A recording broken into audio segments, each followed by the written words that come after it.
This is a Film Stories original podcast. We made this. Welcome to the Starlight Ballroom. Hey!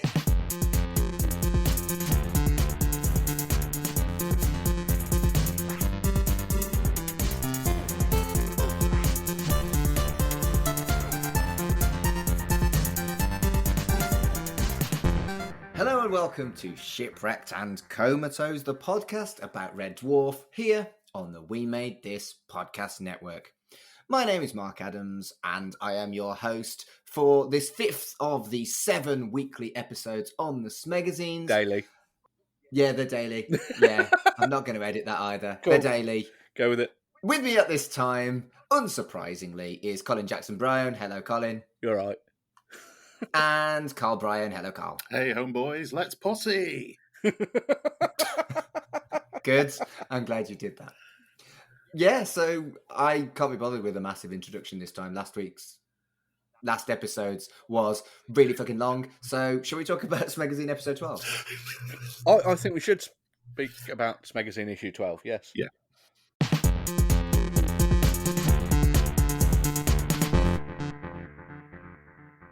The front cover has some very cool artwork of scutters in hats because it's advertising the good, the bad, and the scutter. And it also tells you that there are 25 Red Dwarf books to be won. There is. Mm. I really like the front cover. I love the scutters, and I know that they were cut because of the same reason K9 was cut from Doctor Who, that they were just an absolute pig Yeah. to do anything with. But that doesn't matter in comic book form, does it? No, I'm trying to remember, because I always think about this when we talk about scutters now. If they've actually I can't remember if they brought them back in the Dave ones, because the technology is probably there for it to be a lot better. Oh, if there was drones, we could have flying scutters. If they are there in one of the late ones I've not got to yet, I'm going to go, yeah! Me too. When I get to I miss the scutters. So, on the contents page, it is just like highlights rather than expansive like it has been for the last couple of issues. And it also has the competition to win the books that was advertised on the front cover. And the questions are really fucking easy. I've just noticed something from the previous Go on. issue. So, But, in the Read Any Good Books lately bit, there was the Red Dwarf episode guide, where they were going Right. on about how the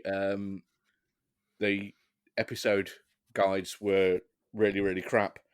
So the Red Dwarf program guide, that is one of the prizes here, is basically the same thing, but written by Steve Lyons, who writes for the Smegazine. So Yeah. that might be why he was saying that this rival one that does exactly the same thing isn't as good. You don't want to win that. You want to win this. Yeah. fucking hell. But Steve Lyons has written some really good shit, so I'm going to let him get away with that. Nice one, Steve. To this day, and I listen to a lot of audiobooks. I think we all listen to a good share of audiobooks and podcasts. I still forget the difference. Which one is longer, unabridged or abridged? Unabridged is longer. Unabridged is longer, right? Yeah. Okay. Unabridged is an exact reading of the text. Abridged is edited to be better, Yeah. in inverted commas, for an audio format. Yeah, because I remember because I used to listen to talk about yesterday's episode when we're on paper rounds. I used to listen to audiobooks as I was doing paper rounds, so I used to listen to the abridged versions of the first 2 books a lot. And then when I remember sitting down to read them, I was like, what's all this? And to me, if I ever think about the plot of the books, it's the abridged version. Yeah, we had the abridged tape. So Yeah. it's 2 cassettes of Infinity Welcome's Careful Drivers, but this prize is the unabridged version, so it's 6 tapes.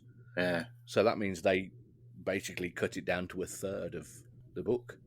Yeah, I've never ever wanted to read abridged versions, but I think, like you, as a kid, they were more readily available than the unabridged versions. Yeah. Whereas I think it's actually the opposite these days, that you might struggle to find abridged versions of anything because what's the fucking point? Yeah. They're so tiny when it comes to how much space it takes up on your mobile phone or... Yeah, no one wants abridged anymore, surely. And I mean, it's a bit weird back then as well, because where I used to get most of these things, I'm not sure about you two, is places like Little Chefs and like travel cafe things, which if the majority of people probably buy them are like truck drivers, so they're probably going to want unabridged anyway because they're in a truck all day. But... It was driving to my nan's in Wales is where we used to listen to the most story tapes, as we always used to call them. And yeah, it was the Happy Eater at Ross on Wye that we used to buy most of them from. Yeah, I don't want to brag, lads, but back in the day, I had one of those Walkmans that automatically changed sides. Nice. Yeah, there was no messing about for me on a car journey. Tape in, uninterrupted audiobooks. So we weren't allowed audiobooks in the car. And it was basically my dad's music taste, which was Elkie Brooks, Gloria Estefan, and very little else. That's an interesting one, that, Mark. Yeah. Was it Gloria Elkie and the Brooks. Miami Sound Machine? Both. Oh, man. Yeah.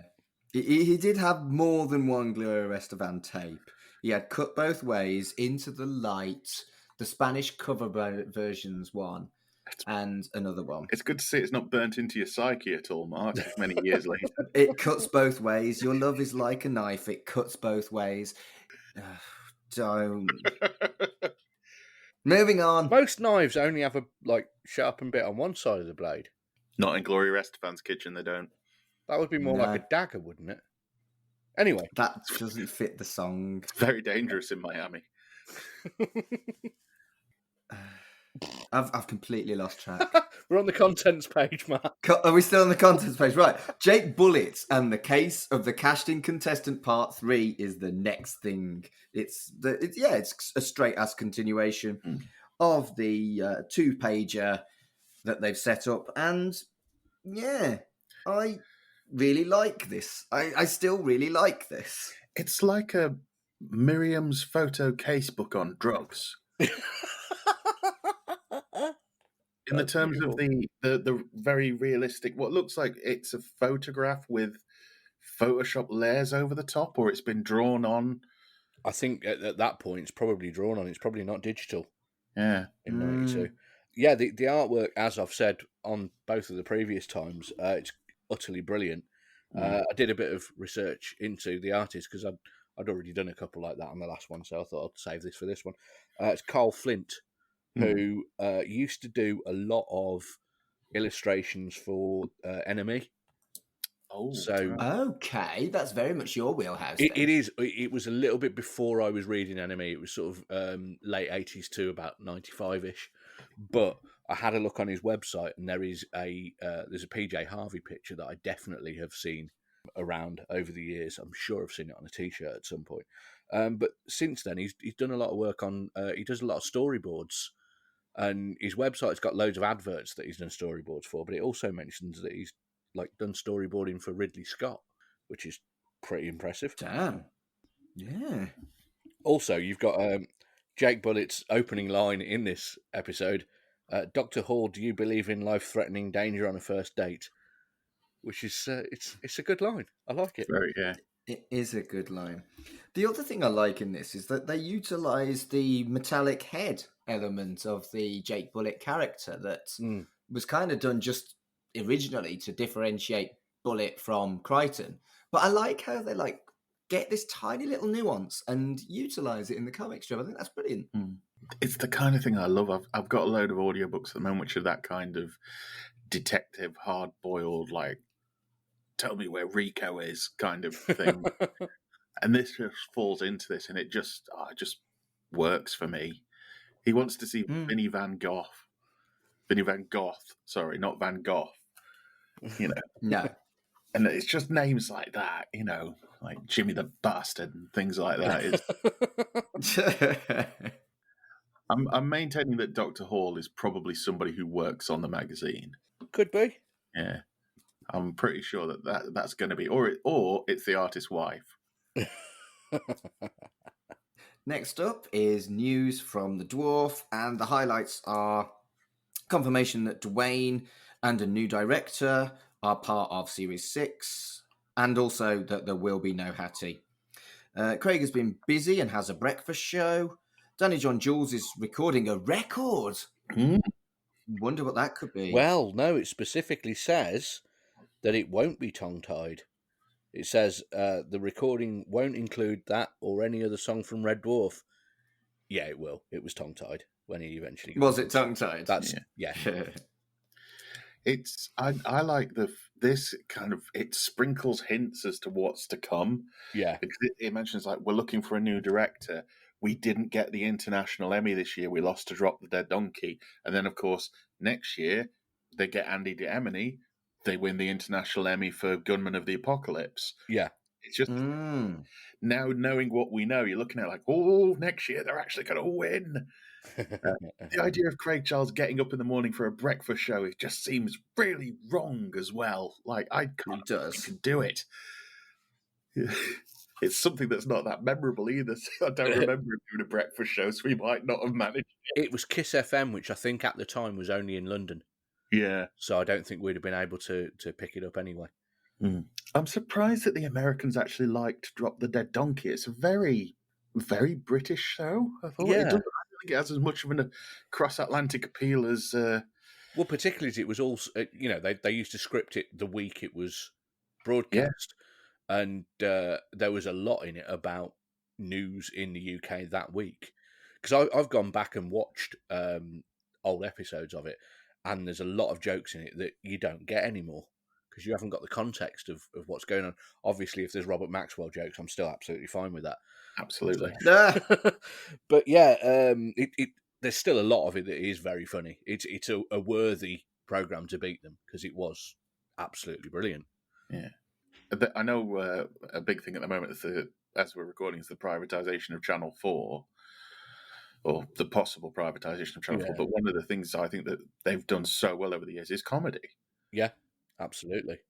You kind of get the feeling that, almost like in a sliding doors thing, that Channel 4 possibly could have picked up Red Dwarf. It's kind of along that way that they would have picked it up. I think they've always tended to prefer their own original things rather than picking up something from somewhere else, though. Yeah. No, I mean, from the very beginning. Yeah.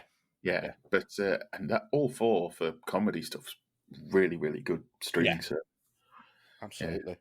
Yeah. I don't remember Craig David. I don't remember Craig Charles appearing on Weather Watch, or even remember Weather Watch.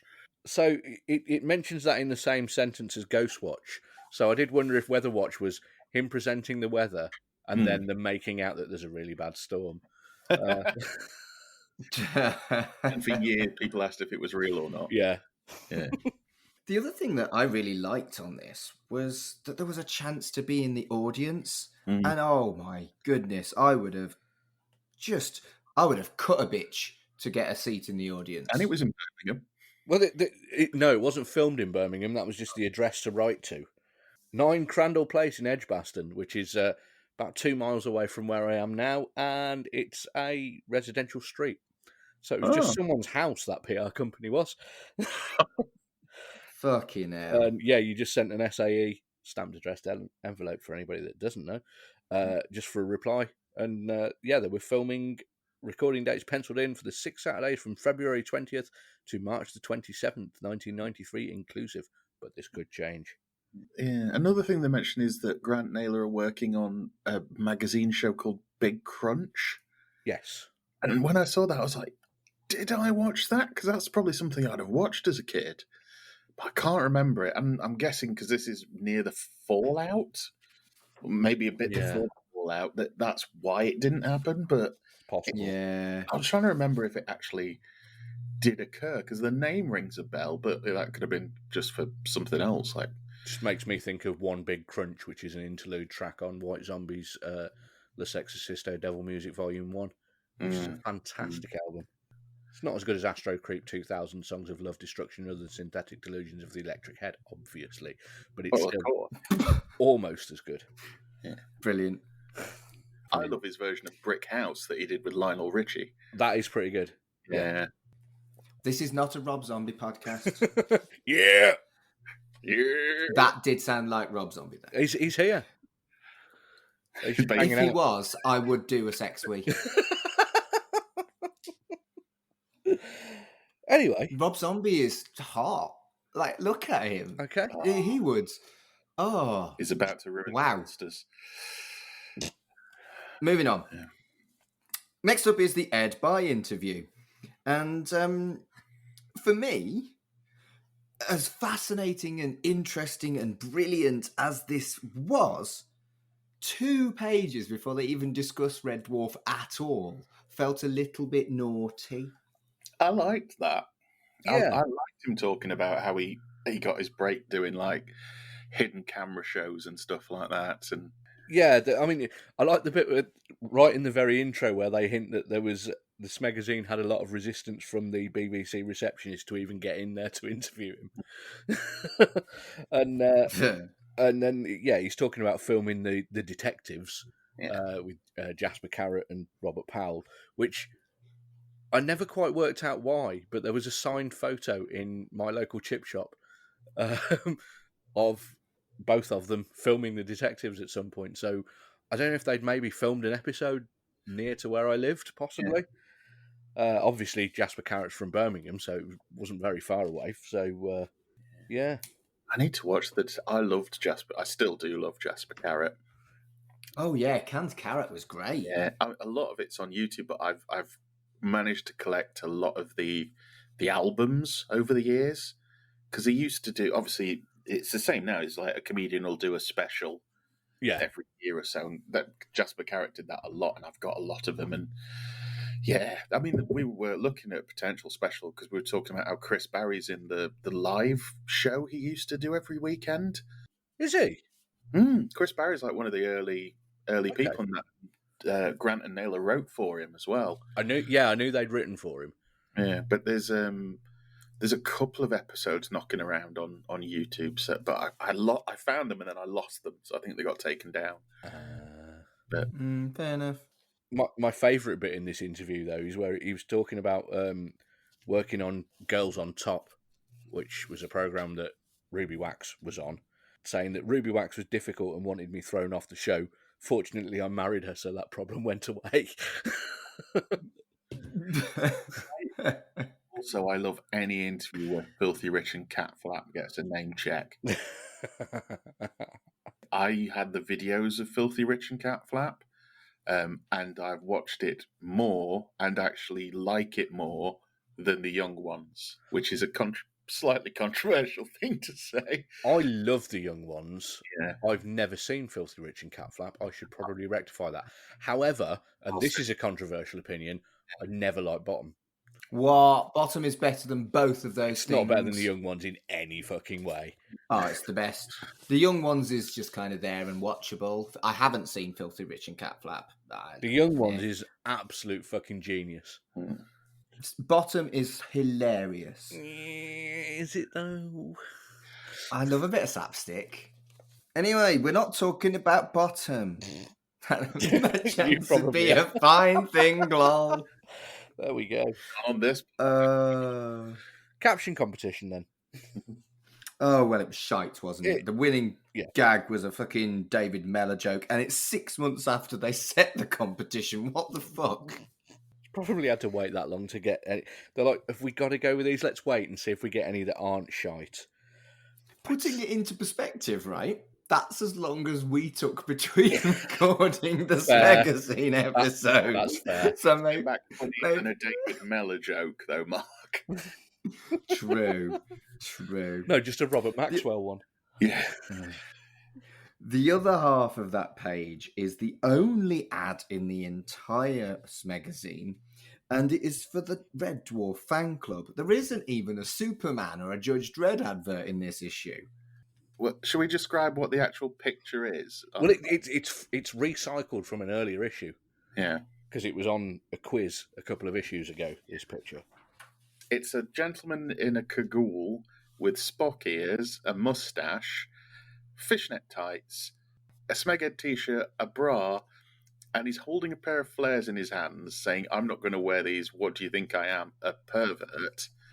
I'd rather join the Red Dwarf fan club. Which is a mixed message. I hadn't thought of that. It really is, isn't it? Yeah. Oh, 90s. Yeah. I mean, don't get me wrong, we've all worn this outfit,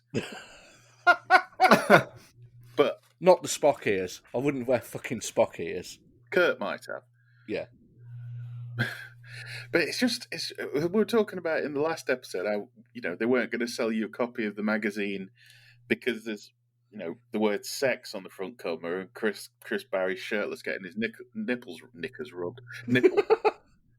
And then you look in this one, and this one's on, they're not shy about drawing the balls. And he's manscaped. Yeah. I thought you'd faint. I think we're going to move on. Okay. We're going to talk about the Evolution comic strip. And the very first thing that stuck out to me was, fucking hell, the art is magnificent. It is. A chap called Roger Langridge did this one. Yes. The second panel of Rimmer, I think, looks absolutely brilliant. Yeah. It's so nice. And I don't know whether it's whether it's that art style or if it's the actual technology getting better so you could draw different things, because it's blatantly hand done. Yeah. But it just seems to be better. Do you know what I mean? It's really bright and contrasty. I don't know whether that's just because of the copy we've got, but it really stands out against the other ones. It does.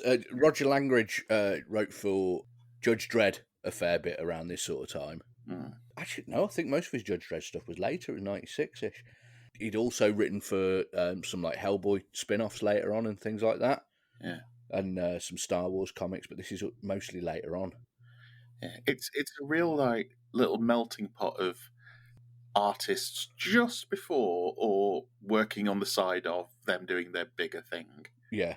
He's also got a comic that he writes called Knuckles the Malevolent Nun, which is a fucking fantastic title.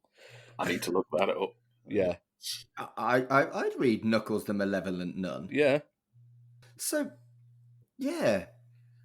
The Solidgram predicts hard light. It does. Yes. It makes me wonder, is it something they knew about? Or... I don't think they did. I think it's an obvious thing that Rimmer wants to be. I do like the fact he goes to grey. I've always liked the idea that Rimmer was grey in his very early, when he gets devolved, for lack of a better term. Well, he doesn't just go grey in this when he so this is a story where there's basically like an evolution machine that accidentally becomes a devolution machine. Yeah. And Rimmer gets devolved into a silent movie complete with caption cards for when he's speaking, which is an excellent idea. Yeah, proper old school ones as well, with the twirly pattern in the corners. And... Yeah. Yeah. And then you've got, obviously, Lister devolves into an ape, Cat evolves into a cat, and Crichton devolves into a vacuum cleaner. Yeah. I laughed out loud at Crichton's devolution. I howled at that. It was magnificent. Yeah. I love the fact he panics as well. The second he realises what's happened to him, he starts yelling for Holly. Because he knows that now they are, with the other two devolved back to animals, they are buggered. So he engages panic mode immediately.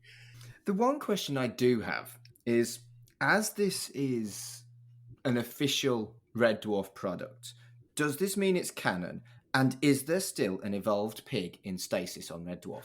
No. They're definitely not canon.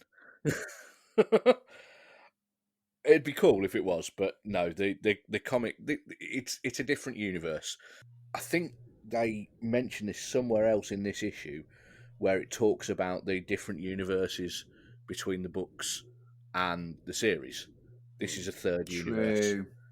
And it's the only way they could get away, I think, with drawing a naked woman from the back is she's not a woman, she's a pig woman. There's bum in this.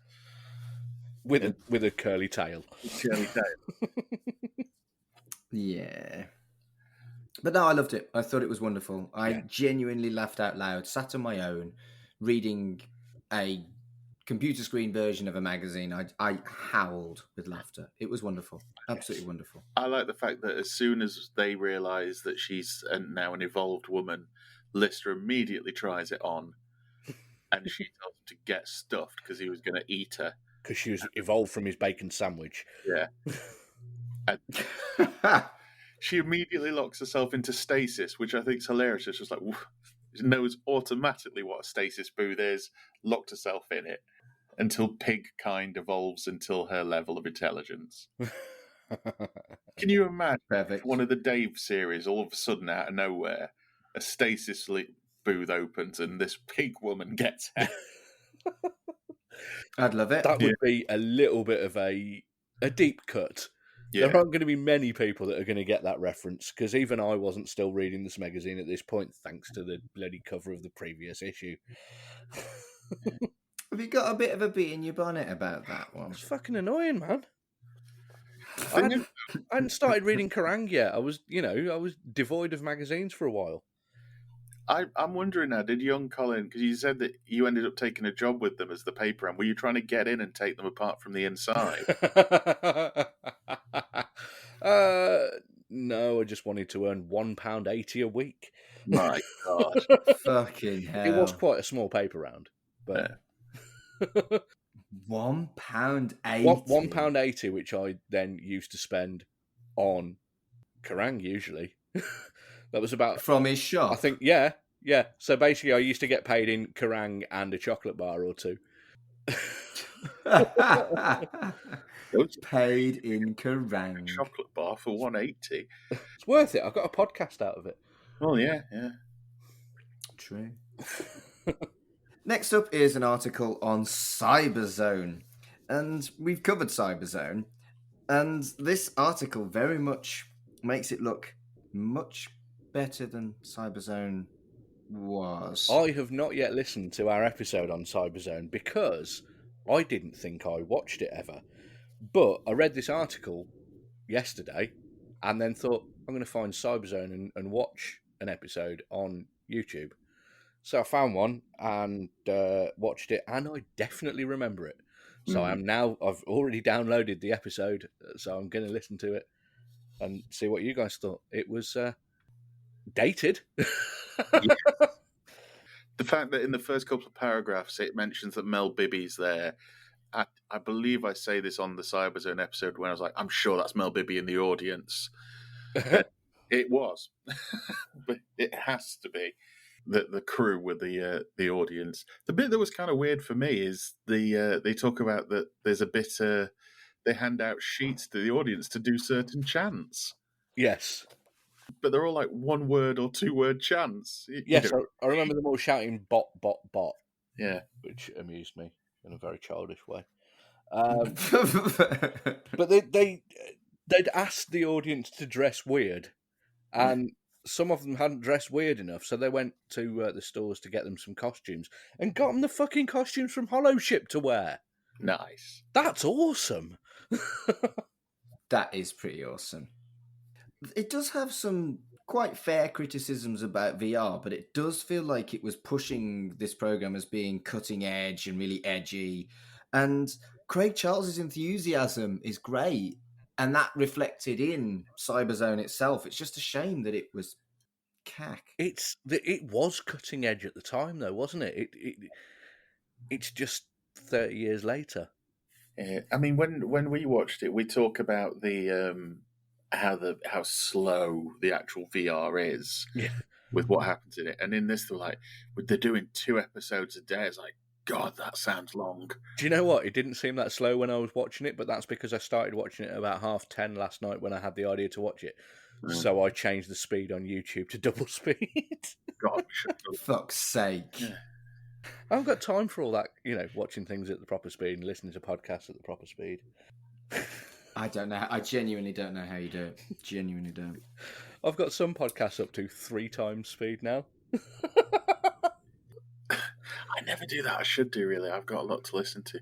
Another thing that they mention in this is what Broadsword were also working on at the time, which is Time Busters. Yeah, which when they meant it, they said it's It was a game a little bit like Nightmare, but involved a historical time-travelling London bus. Mm-hmm. I'm sure I remember that. I found a few on YouTube, and as it says it's Michael Troughton, son of Patrick Troughton from Doctor Who. And when you look at it, like, this is Doctor Who, but he's got a bus. Because he's dressed in that, like, I've got a sports jacket and trainers and sunglasses where one of the lens flips up. It's like, I'm probably working in the Max in Saved by the Bell. I am frigging cool. But I'm about 35, and yeah, it's an interesting show because it's kind of like Treasure Hunt as well, because they're running around in public. Androids next, then. Well, yeah, I've made no notes on this other than overstayed its welcome. Yeah, pretty much. I still enjoyed it, but this is where I get the nostalgia. I remember this at the time of reading this as a kid and thinking, like, that this is just like a soap. It is a soap. Yeah. And that the evil villain's got the massive chin and huge nose, and there's a joke in it where he makes a big speech, and then he goes, "God, that new monologue chip makes all the difference." I love that joke. But yeah, fine. Fun page. Yeah, next up is the fun page, and welcome back to the fun page. It's been a few issues, and I love the fun page. And this one has a rimmer gag and a cat sass, and it's actually not as good as previous fun pages, but it's still good. I like so the Rimmer one is a spot the difference, where there's a picture of normal grey Rimmer, and then Rimmer still alive, not a hologram, dressed as an admiral. And the 5 differences are: the one on the right is different in the following ways. He had half-decent parents, he went to a better school, he worked for a captain with some shred of intelligence, he didn't have a bunkmate who constantly interrupted his revision by spraying the contents of Sugar Puff sandwiches around the room, and 5, he was a lucky bastard. Very clever. Yeah. Really need to try Sugar Puff sandwiches. I mean, we could do a special on Red Dwarf cuisine. Video special on the Twitter of us eating Sugar Puff sandwiches. Well, we could also try the what was it? The chili chutney sandwich. Fried egg chili chutney sandwich. I'd be happy with the chili chutney. I just don't like fried eggs. Tell you what, sign up to the We Made This Patreon, and we'll start doing that for our Patreon subscribers.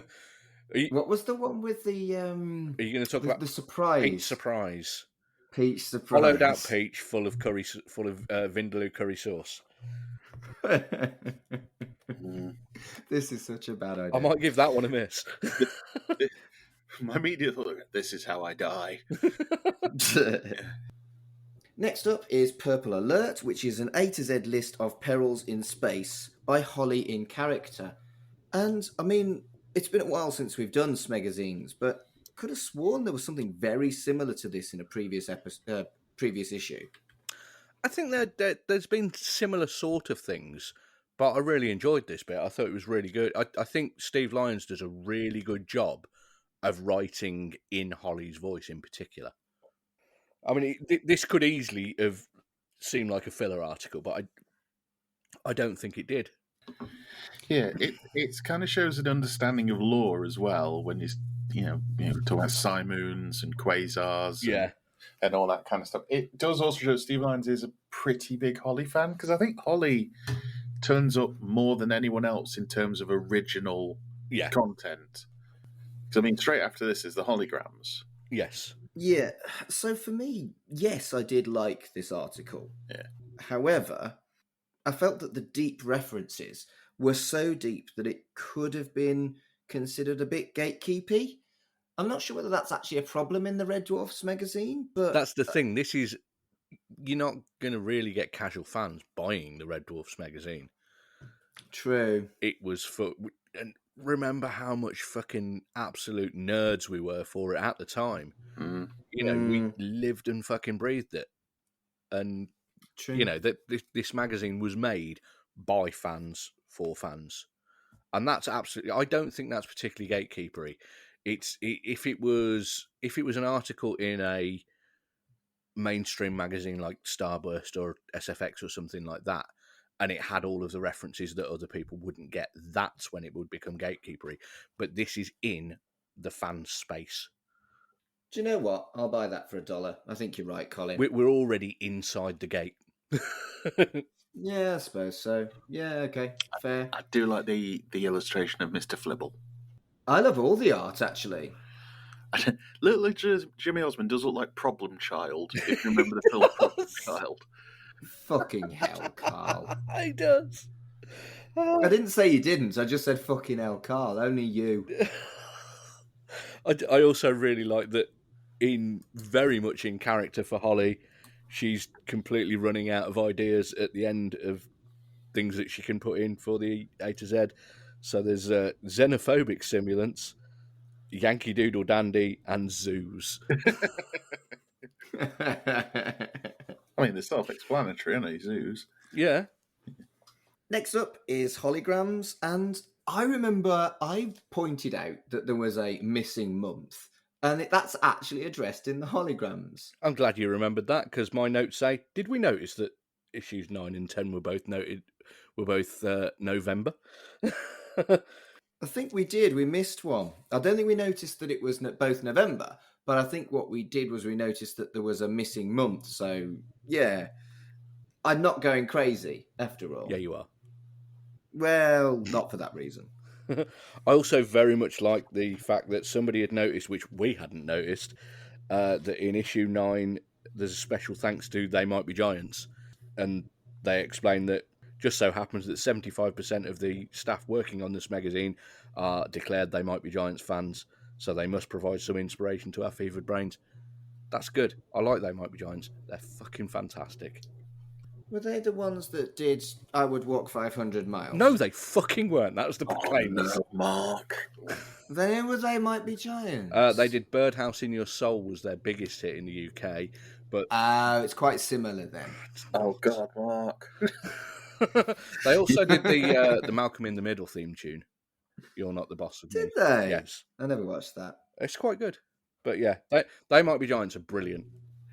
I want to clarify there that me going, oh God, Mark, wasn't because Mark wasn't quite sure. It was more the, oh God, he's just kicked Colin essentially in the knackers. And also, nice bit of contrast to the previous issue, there is a letter praising Nigel Kitching's artwork. Good. Well deserved. I agree. And there's a bit at the side called the Junior Encyclopedia of Space, where they're going a little bit more in depth into sort of more cerebral questions.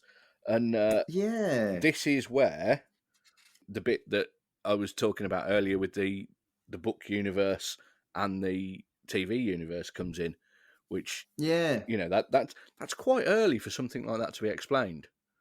Yeah, it was a really sophisticated answer, actually, which I liked. I also liked the utter bullshit where they claimed that Smeg in Red Dwarf is not short for smegma. Yeah. Bollocks. Yeah. Bollocks. Next up is the Scutters comic strip called The Good, the Bad, and the Ugly. Did you like how I did that? I did the question mark. I portrayed the question mark. That'd be good if it was a question mark, but I'm looking at it right now. It's an exclamation mark. It's an exclamation. So it should have been The Good, the Bad, and the Ugly. Yeah. There we go. I did it right the second time. Bollocks. Is Mark saying it that way? Is an exclamation mark? Yeah.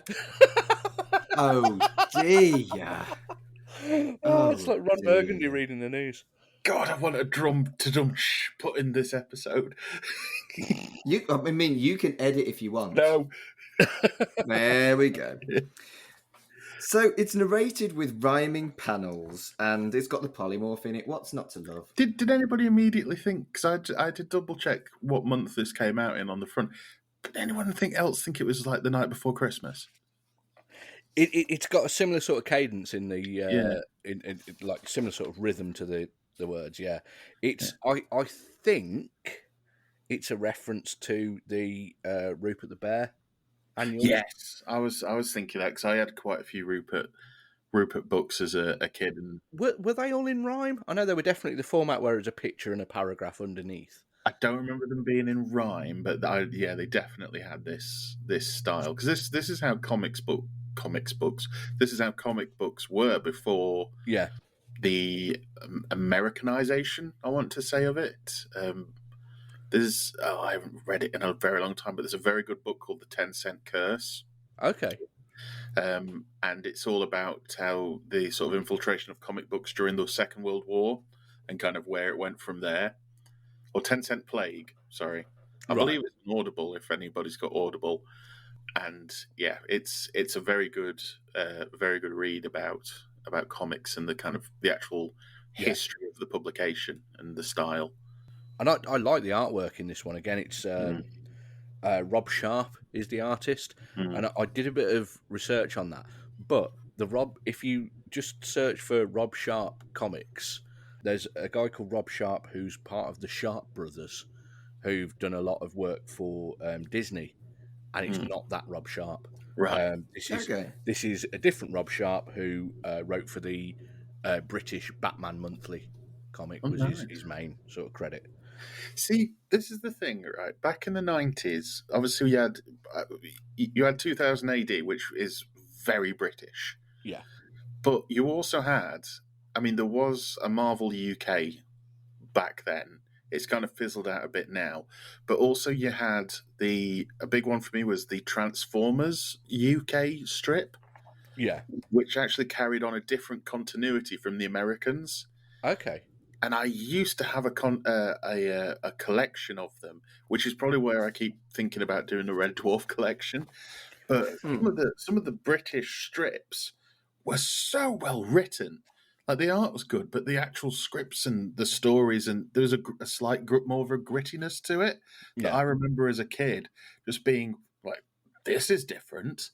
You know, there was I remember stories about Transformers being in comas and like falling in love with women. It was really like quite outside the box stuff for children.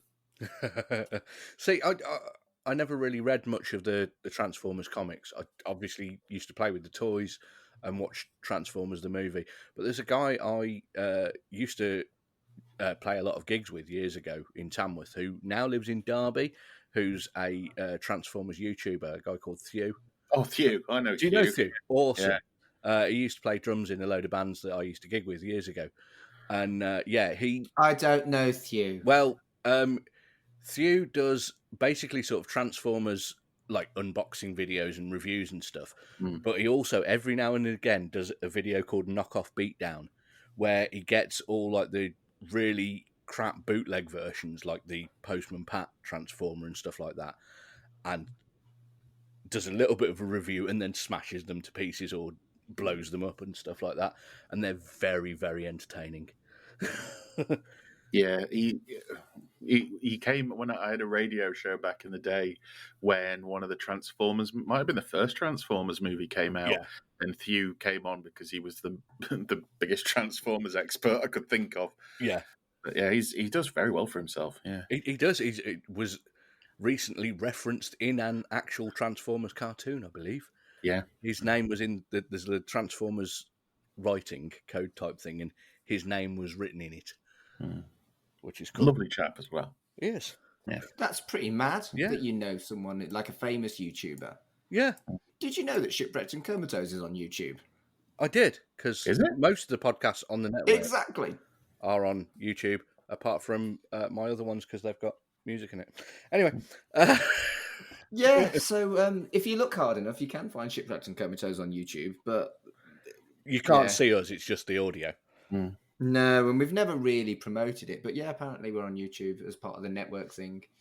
Yeah, I should probably do more about that, but I haven't. Moving on.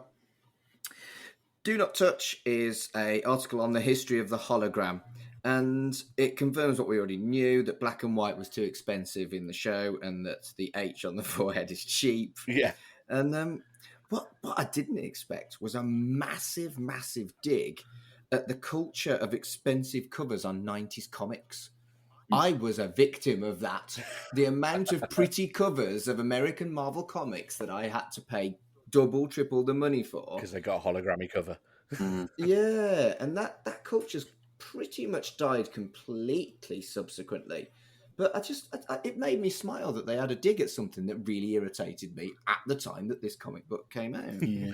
There's a really nice bit where basically they're talking about it's like a chronological history of holograms and how they're treated in the show, and in doing so, he's trying to sort of resolve the many continuity errors, which we've stated loads of times we don't care about at all. But there's quite a nice bit where he's basically saying it's possible that Crichton invented the light bee because that only showed up a little bit after Crichton did, and it fits with that's why Rimmer was at one point able to fall through a table, and that's why he had to be in the cage thing when they went to that moon in one of the early episodes, and that was never done again.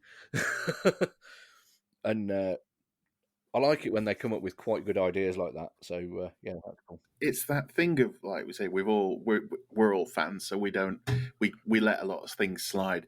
I just like the idea of a guy sitting down and I wonder if I can actually connect the dots. Yeah. It's fascinating thing to attempt. And again, other shows have done it. Like, a very big example of that is Spider-Man No Way Home. Yes. Spoilers if you haven't seen Hold on, is that the latest one? Yeah. Right, no spoilers. Because Okay. I haven't fucking seen it yet, and I'm going to watch it soon. Okay, well, fuck's sake. It is layered. There's a lot going on in it. Yeah. And it pays off a lot of fan service. Cool. I do find the fandom obsession with canon and justifying canon in your own way tiresome. I think I used to care about canon, and I did find kind of knitting canon together and kind of rationalizing things, and I don't want to do it anymore. I just don't. It depends on what it's for. Red Dwarf, there's so many fucking inconsistencies that it just doesn't matter. It's fun. Yeah. But there are other things where I'd be like, no, that can't happen. Well, a bit behind the curtain, I'm currently starting work on what might be a new podcast, which is a wrestling-related one, and I'm kind of trying to do it as a writing exercise where I go back into the history of stuff that didn't work and plot it out again and make it work, but trying to make it work in the context of what's going on at the time. So I can't just turn around and go, and then so-and-so from WWE comes in, and that's what happens. I have to use what I've got. Okay. And that sounds like a tough gig, I'll be honest. The first draft of the first episode is already 6 pages, and I've not even really got out of the world building of it. So it's only going to be one a month. I've already decided that. Yes. Yeah. One a month is the best thing. That's my major recommendation for people starting podcasts. Go monthly. I actually had a sort of bit of a chat with another podcaster who does a wrestling one. He only does one a month, but he said he wrote 30. He writes, it's just a recap show, same as we do, but for Monday Night Raw in the 90s. But he still does 30 pages of notes, just recapping a TV show. And my heart sank because this is not recapping anything. This is me like doing being creative. And it's like, oh God, I don't go out enough as it is. Yeah. So yeah, but hopefully that will come to fruition. And if I sound really tired on the corresponding episode of this podcast, there's a reason why. But yeah, it's that thing of, there's this, especially with something like Red Dwarf, there's so much lore, and some of it go because it's it's what happened at the time. You can't do it. I love the idea of Rimmer being grey, but I would go mental if they went back and changed it. Yeah, like remastered.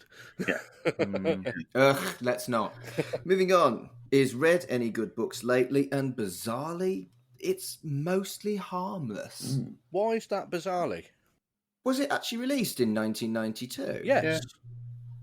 Oh shit! I thought it was like a review of an old book. No. Okay. This was the very long-awaited 5th book of the Hitchhiker's Guide to the Galaxy trilogy. Oh shit! Okay, now it makes sense a bit. Because it absolutely fits in with the audience, doesn't it? Oh yeah. No, oh, right, I've got it completely wrong. Do you know? Yeah, that makes shit. I'm a dumbass. I pretty much agree with the review as well. It's fun, but it's not as good as the first 4 books in the trilogy. Yeah, I think it puts it into perspective really well. That's what it is. Yeah, I think you're right. As a kid, I bought Mostly Harmless without having read. And I think I got about a third of the way in, a quarter of the way in. I was like, what am I reading?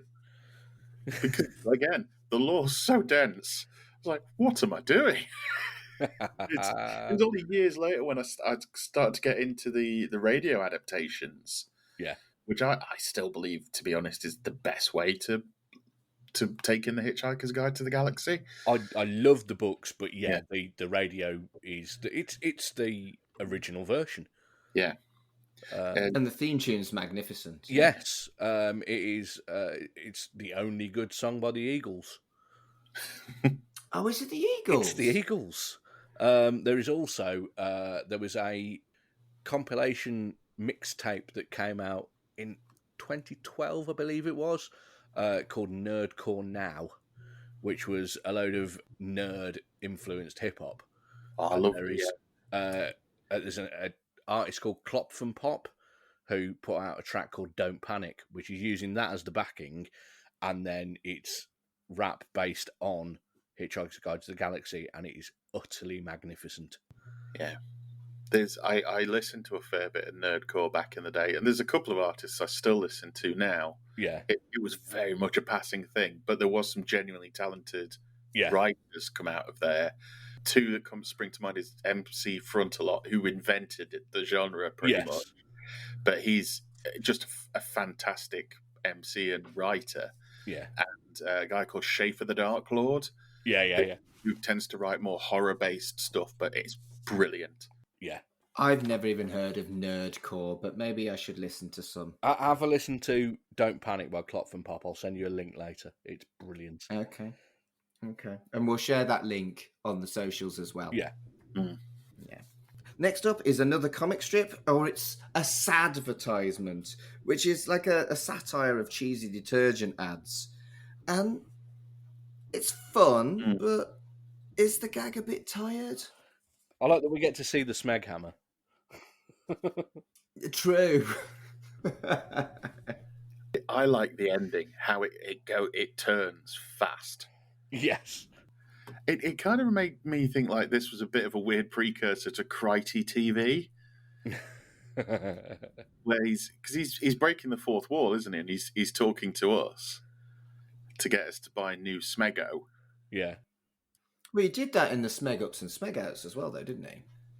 Yeah, but that's not like an official episode, is it?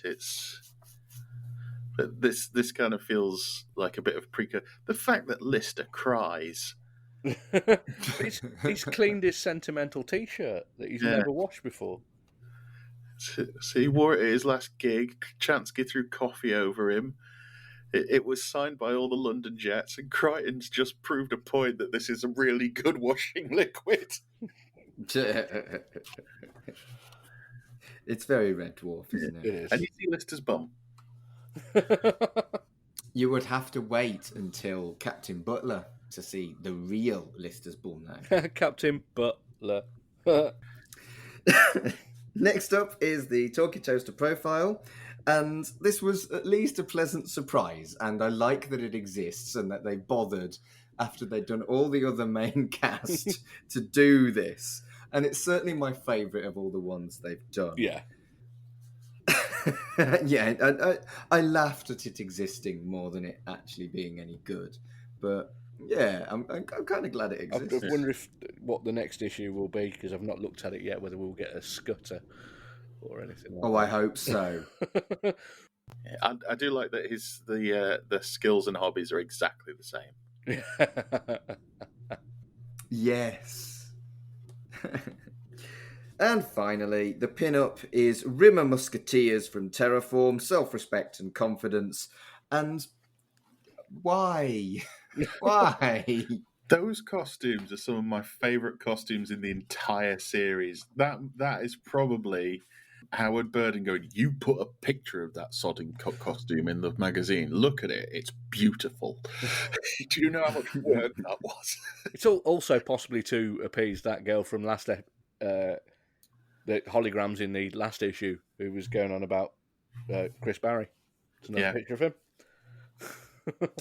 Mate, do you know what? It might be as simple as that as well. Yeah.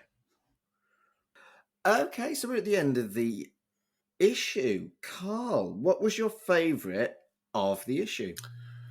I think it's the Evolution strip. Yeah, just the art style. It's funny, and yeah, it's a tantalizing. She could still come out of stasis, guys. Season 14. What about you, Colin? My favourite bit was the Ed By interview. I thought it was really, really entertaining and really interesting. For me, I'm with Carl. It is the Evolution comic strip. It was just laugh out loud funny. And when you sat on your own and you manage to, and you read something that actually manages to make you laugh out loud, that's the show of to me at least, of something that's really fucking funny. Yeah. What was your most meh moment of the issue then, Carl? It was probably the fun page. As much as the joke for Rimmer's thing was okay, it didn't grip me at all. So yeah, that's the fun page. So it was a not fun page for you. No, this issue is a really strong issue. Yes, it has to be said. I think so, and particularly after last issue was quite poor, it's noticeable as well. Yeah, they really bounced back on this one. But out of a very strong issue, the fun page is probably the bit that lets it down. Colin? Caption competition. Again, letting the fucking fans write stuff. Don't do it. They're shit. I forgot about that. Yeah, no, that sucks as well. Yeah. I was really disappointed with Do Not Touch. I actually wanted some kind of like proper sciencey stuff. And we've had enough show recaps, really. Mm-hmm. But I think it's got to be the caption competition as well, because that really was awful. Yeah, I don't think they'd got enough sciencey stuff in 1992 about holograms yet. It was just holograms that you get on the front, a shiny sticker and stuff like that. Maybe you're right. Tupac hadn't appeared at Coachella yet because he was still alive at that point. But he still could be alive. Ooh. The amount of albums he's put out since he died, it seems likely. Another podcast. No more podcasts. Talking about podcasts.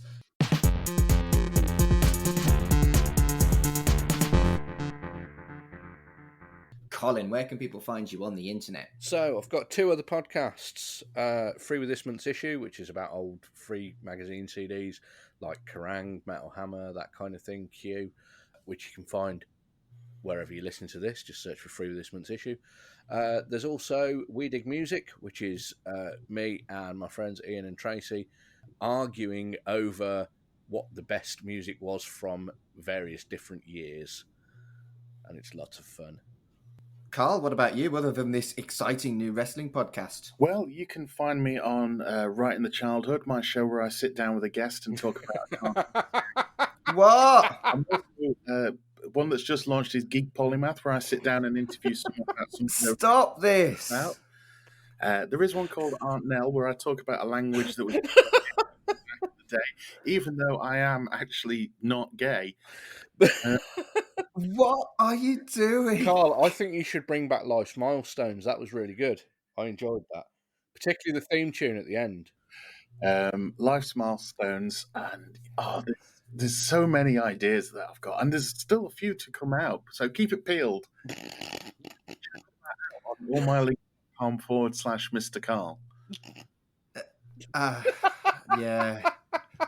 Right, I've got podcasts too. Usual spiel Quite at similar to Mark Adams Carl's. HC, at carlbryanisabellend.com. So thank you for listening to Shipwrecked and Comatose. Until tomorrow's episode, which will be more of the same tat. And then there's that other podcast I'm doing where I talk about ultraviolet. That's not come out yet, but we've recorded the episodes for it. We actually have. Yeah, I don't know where to put them. Beautiful. That's my favourite. What podcast are you doing? Anyone has ever done? Bedtime.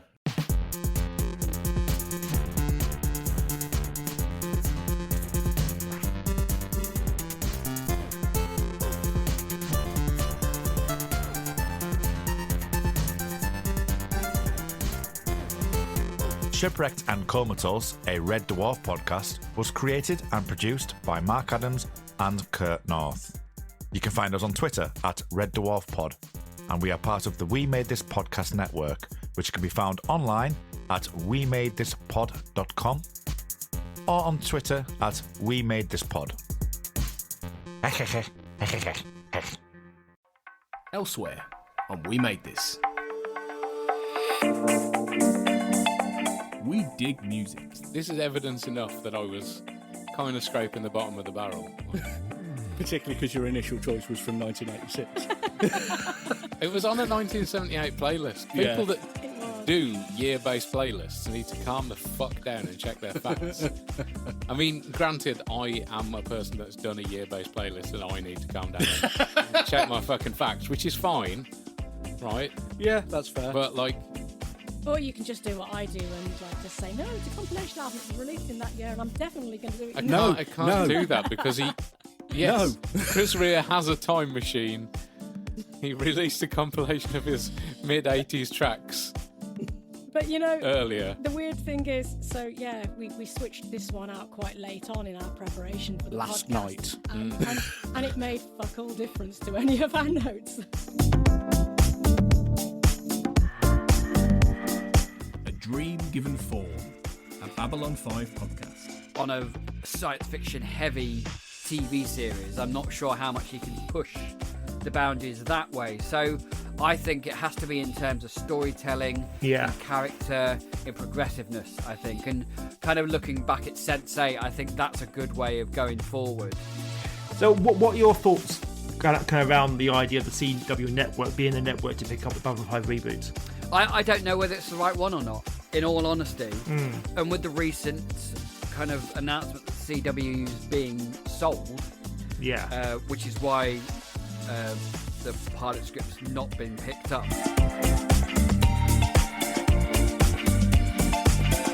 Frame to frame. The overarching narrative of Nolan's trilogy is so good. Nolan dedicated an entire movie to us understanding Bruce Wayne and why Bruce Wayne wanted to become the embodiment of fear. That's what that groundwork is, what then allows the Dark Knight to become the incredibly tortured, bleak, like almost nihilistic beast that it is, in which there's no such thing as a hero. There are no heroes. No, exactly. But as a question to you, are you suggesting then, if a film hypothetically was to exist without giving us the Batman Begin portion, but to exist in, I don't know, the second or third year of the Batman story that is dark, bleak and nihilistic, if it was not to have the Batman Begins, do you think it wouldn't quite work as well as the Dark Knight? Check out all of these shows and more on the We Made This podcast network.